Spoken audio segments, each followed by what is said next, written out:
Hi everyone, thanks for tuning into Shahabi 360, another webisode and a great conversation. And today my guest is Nikolai Talish. He's written a great book about leadership, business, and what it takes to do business in the Middle East region. Welcome to the program. Thanks, Shar.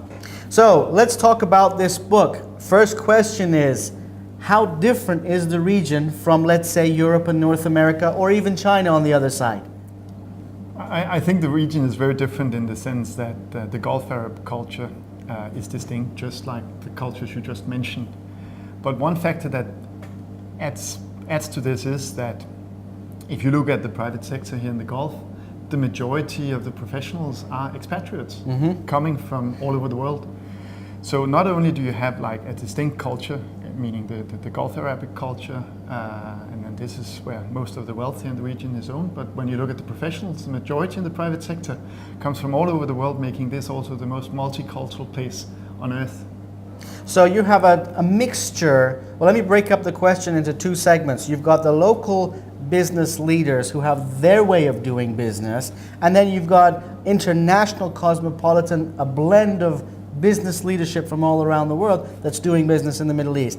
How do these two segments, these clash of minds, if I can call it, can get along?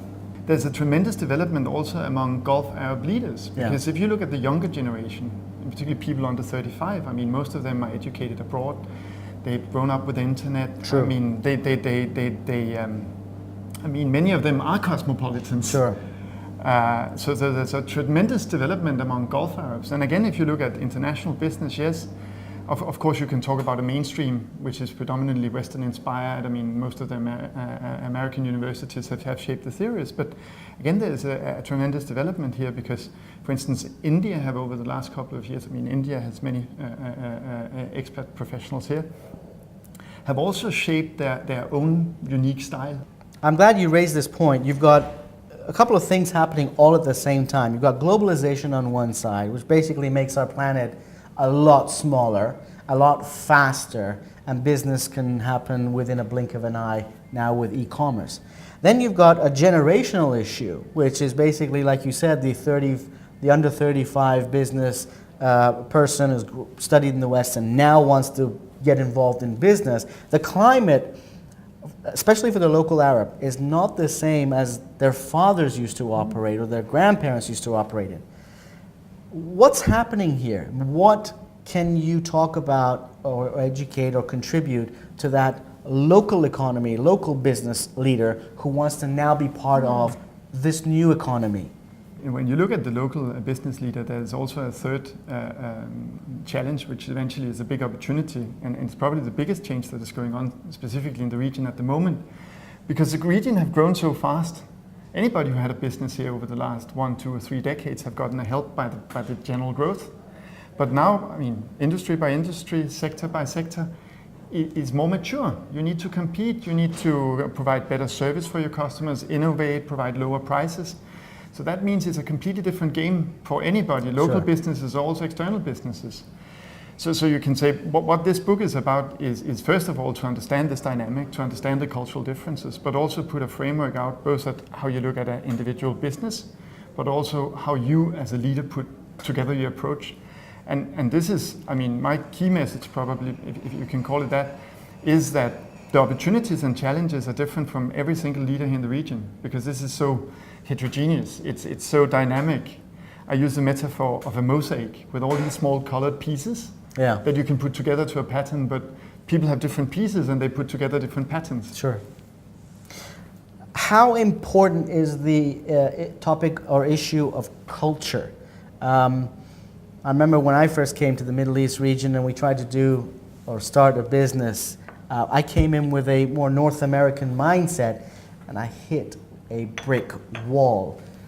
How important does culture play in doing business in the Middle East? You will never understand all cultures perfectly. I mean, at some point, I mean, you need to have a personal awareness, you need to be aware of your surroundings, But when you lead a business, you also need to set up your goals and then drive people, irrespectively of where they come from here in the world. And there are some companies, I mean, I think it's the privilege of the few, but there are some big global companies with very strong brands that can tell people, if you're in this company, then you need to act American. Right. Or if you're in this company, you need to act in a British way or in an Indian way. Sure.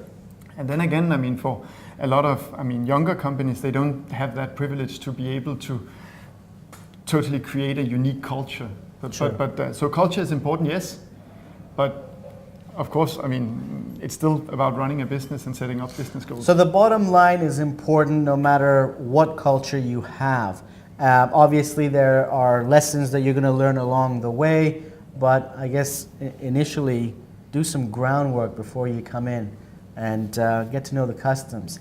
If there is a takeaway lesson from your book, what would that lesson be?